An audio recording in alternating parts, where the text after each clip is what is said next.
اللہ فرماتا ہے کہ ہم دودھ کہاں سے نکالتے ہیں، دودھ کہاں سے آتا ہے؟ قرآن فرماتا ہے من بین فرث و دم، گوبر اور خون کے بیچ سے۔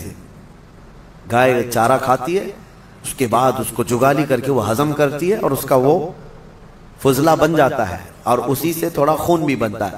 خون اور اس کے گوبر کے بیچوں بیچ سے دودھ کو اللہ نکالتا ہے۔ اللہ فرماتا ہے من بین فرث و دم لبنا خالصا، خالص دودھ نکلتا ہے، نہ اس میں گوبر کا اثر آتا ہے نہ خون کا اثر آتا ہے، اور نہ ہی کسی گائے کو چیر کر کے دیکھ لو کہ کوئی فلٹر اندر رکھا ہوا ہے۔ کون سی مشین لگی ہوئی ہے؟ کون سی مشین لگی ہوئی ہے کہ اس دودھ کو صاف کر کے، یعنی اس میں خون کے ذرات ہیں تو الگ کر دے، گوبر کے ذرات ہیں تو الگ کر دے؟ میاں رنگ بھی نہیں آتا اور نہ ہی مزہ آتا ہے۔ دودھ کے اندر کبھی خون کا مزہ آیا؟ دودھ کے اندر کبھی گوبر کا مزہ آیا؟ نہ مزے کو اللہ ملنے دیتا ہے، نہ اس کے اثر کو، نہ اس کے رنگ کو ملنے دیتا ہے۔ اور قرآن میں اللہ فرماتا ہے کہ ان دونوں کے بیچ سے خالص دودھ کو نکالتا ہے اللہ تعالیٰ، اور یہ پینے والوں کے لیے پیٹ بھرنے والی غذا ہے۔ ایک اس کا ذکر ہے اس جانور کا، اور دوسرا مکھی کا، کہ مکھی جو ہے یہ عبرت کی چیز ہے۔ شہد کی مکھی، اللہ کرے کہ آپ کو کبھی ڈنک نہ مارے، کبھی ڈنک نہ مارے۔ اگر یہ مارتی ہے تو زہر چڑھتا ہے، جسم پھول جائے گا، چہرے پہ اگر کاٹ لے، کئی لوگوں کا اس میں انتقال بھی ہوا، موت بھی ہوتی ہے۔ اگر کئی مکھیاں مل کر کے کاٹ دیں آدمی کو شہد کی، آدمی مر سکتا ہے، زہر ہے۔ سمجھ میں نہیں آتا، وہ زہریلی مکھی ہے، اور پھولوں کا جو رس چوستی ہے اس میں سے آپ بھی چوس کے لا کے اپنے گھر میں تھوک کے دیکھو۔ گلاب کو چوس لو، موگرے کو چوس لو، چمیلی کو چوس لو، اور اپنے گھر کے ایک کٹوری میں تھوک کے دیکھو، بدبو ہی آئے گی۔ اور پھولوں کا رس تو کڑوا ہی ہوتا ہے، لیکن وہ مکھی زہریلی خود بھی ہے اور چوستی کڑوے پھولوں کا رس ہے، اور لا کر کے چھتے میں جب ڈالتی ہے تو نہایت ہی شیریں، نہایت ہی میٹھی چیز۔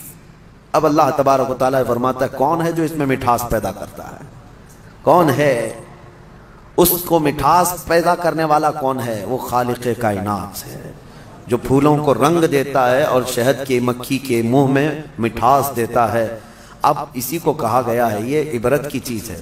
ویسے آپ کو میں یہ بات بھی بتا دوں، وہ ڈنک مارے تو زہریلی، لیکن تھوک دے اپنے چھتے میں تو وہ شفا والی غذا ہے۔ ایک ہی منہ سے دو چیزیں کیسے؟ اتنا زہر بھی ہے کہ کاٹے تو مر جائے، اور اتنا ہے کہ اپنے گھر میں چھوڑے تو بیماروں کو شفا بھی ہو جائے۔ ایک ہی مکھی کے اندر یہ دو چیزیں۔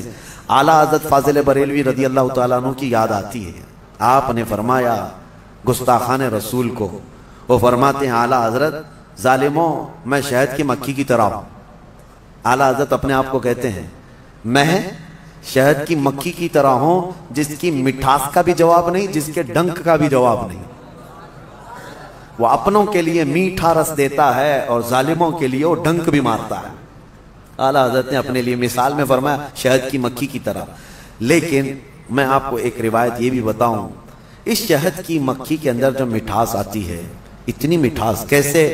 فرمایا کہ یہ جب پھولوں کا رس چوستی ہے تو پھولوں کا رس چوس کر اپنے گھر جانے تک یہ حضور پاک پر درود پڑھتی ہے،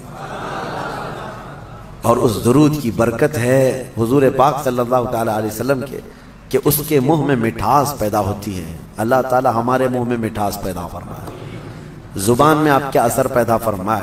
یہ دونوں چیزیں اللہ تعالیٰ نے عبرت کے طور پر فرمایا ہے۔ دو جانوروں کا ذکر ہے اور دونوں عبرت کے لیے ہے۔